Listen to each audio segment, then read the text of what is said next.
طب تعالوا كده مع بعض ايه هنا نشوف السؤال ده. بيقول a town، سؤال biostatistics اهو، with 1000 citizens، فيها 1000 واحد عايشين فيها، has 10% prevalence of disease X whatever هو كان اسمه ايه. 10% prevalence يعني ايه؟ يعني 10% عيانين والباقي المفروض تبع الاختبارات سلام زي الفل. جميل. screening test for disease X was just developed. عملوا له screening test. التست ده درسوه، اللي هو لقوا السنسيتيفيتي بتاعته 80% والسبيسيفيستي 70%. وعشان ما نروحش بعيد انا هاخدكم ثانيه كده للبايو ستاتستكس واقول السنسيتيفيتي دي هي الابيليتي اوف ا تيست انه correctly identify those with the disease، يعني الترو بوزيتيف اللي هو يعني correctly identify those with the disease. لكن السبيسيفيسيتي is the ability of the test to correctly identify those without the disease، يعني يوم ما يطلع نيجاتيف اقدر اقول انت ما عندكش المرض، لكن السنسيتيفيتي يوم ما يطلع بوزيتيف اقدر اقول ايه ده انت عندك المرض. يعني في فارق ما بين الاثنين. sensitivity to correctly to identify الناس اللي عندها المرض، السبيسيفيسيتي انه لو التيست ما طلعش بوزيتيف يبقى غالبا المرض مش موجود.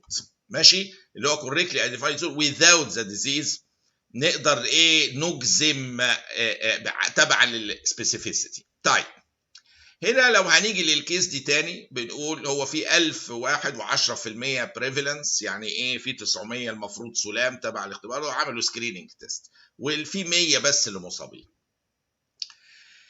الاختبار ده افتكروا سنسيتيف 80% سبيسيفيستي 70% فقط، ودي يعني نسبة مش عالية قوي. How many people without disease X will be falsely diagnosed positive by this screening test. يعني هو بيتكلم على الناس اللي ما عندهاش المرض اللي بالغلط ممكن ايه يطلعوا في النهايه ايه بوزيتيف في الريزلتس. دي عايزه عمليه حسابيه بسيطه جدا. ان في 1000 population هنشوفها سوا. البريفالنس 10% بتاع المرض، دي معناها ايه يا جماعه؟ 900 do not have the disease وفي 100 عندهم. جميل، ال 900 دول هم المفروض انا ظاهريا عندي ما عندهمش المرض. السبيسيفيسيتي هي الترو نيجاتيف اللي تقدر تقول لي فعلا دول ما عندهمش المرض، تحلف لي يقينا. السبيسيفيسيتي هنا عندي 70%. معناها ايه؟ اللي 70% من ال 900 ترو نيجاتيف والباقي ال 30% دول ممكن يطلعوا فولس بوزيتيف، يطلعوا ايه يعني ف 30% من ال 900 دول ممكن يطلعوا بالغلط ايه فولس بوزيتيف. محسوبه ايه 70% الفاضل 30% من ال 900 اللي هي رقم 270. خدوا بالكم ال 30% دي مش التلت، التلت ال 133%، فهي دي اقل من التلت 900 عشان ما حدش يقسمها على 3. لا دي 30% من 900 احسبوها هتبقى 270. وفعلا دي الاجابه ايه السليمه هنا، انه ان those people without a disease who will be falsely diagnosed positive by this screening test هيبقوا 270. ومرة تانية بنقولها ان هو كانوا 1000 population 10% prevalence، يعني 900 المفروض ما عندهمش المرض على حسب الاختبارات، ولكن السبيسيفيسيتي اللي هي الترو نيجاتيف 70%.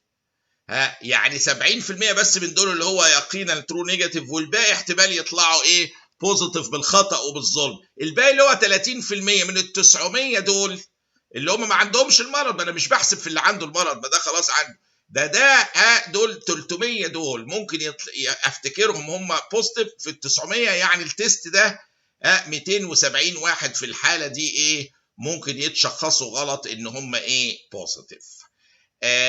راجعوا هنا الارقام دي وراجعوا ديفينيشن السنسيتيفيتي والسبيسيفيستي والكيس واحسبوها كده بهدوء هتلاقوها ايه مشيت معاكم ايه سليمه. طب هنا السؤال ده تشايلد عنده 3 سنين كان localized pain only. What score will be given for that in Glasgow-Coma scale؟ السكور بتاعه هنا لما يبقى قادر بس identify البين اللوكالايزنج للبين اونلي بياخد ايه 5. يعني يقدر مع البنش او قرصه في الترابيزيس او كده يشاور ناحيتها كريفلكس يعني في البرين ده ياخد 5 نقط في الجلاسكو كوما سكيل، ولذا فالريزلت هنا او في الطفل ده كانت ايه 5 نقط للحته دي. طبعا ممكن نحسب الباقيين على حسب، بس هو مركز على النقطه دي. لو كان هو ريسبوندينج اونلي لموضوع الايه البين ستيمولاس هنا اهوت لوكالايزنج ليها، يعني الموتور ريسبونس بس بيتحرك ناحيه الستيمولاس البينفول دي. في الحاله دي نقدر نقول ان هو دي ياخد 5 نقط ليها. 16-year-old girl presents to the emergency department with an exacerbation of asthma or her asthma. On examination, her observations are respiratory rate عالي، الأكسجين saturation يعني بدأ بيوطى اهو، blood pressure 123/80، الهارت ريت 110 beats per minute، في tachycardia، temperature 36.5. اوكي. There is widespread wheeze on auscultation of the chest. bronchial asthma وفي wheezes all over the chest. She is able to talk. قادرة تتكلم، معناها is not very severe asthma. يعني هو inability to speak أو to talk دي one of the signs of severity of severe asthma، عشان بس نبقى واضحين. But is taking 2 or 3 breaths to complete a sentence. يعني بدأت إيه تنهى، يعني تتعب، يعني الأزمة فعلا مرهقة. إذا كان فعلا بتاخد 3 breaths عشان تكمل سنس، معناها الأزمة داخلة في السيفيريتي. What is the most important therapy to relieve her bronchoconstriction؟ واضح طبعا بروبرانول ده ممنوع في الأزمة، ده بيعمل bronchoconstriction وهيضيعها. اكسجين، يعني المشكله في الناروينج اوف ذا برونكاي، يعني انا يعني هدي اكسجين، المشكله اساسا في الناروينج لازم اعالجه. جلوكوكورتيكويدز ما بتشتغلش immediately، بتشتغل بعد فيو اورز، بتمنع حاجه late recruitments of leukocytes اللي بيعمل واتس كولد late asthmatic response، late onset asthmatic response. تيجي الليوكوسايتس بعد كذا ساعه وتخلي الازمه تيجي تاني. فعشان كده العيانين لو ما خدوش كورتيزون ممكن بعد 8 ساعات تلاقيهم جايين لاستقبال تاني.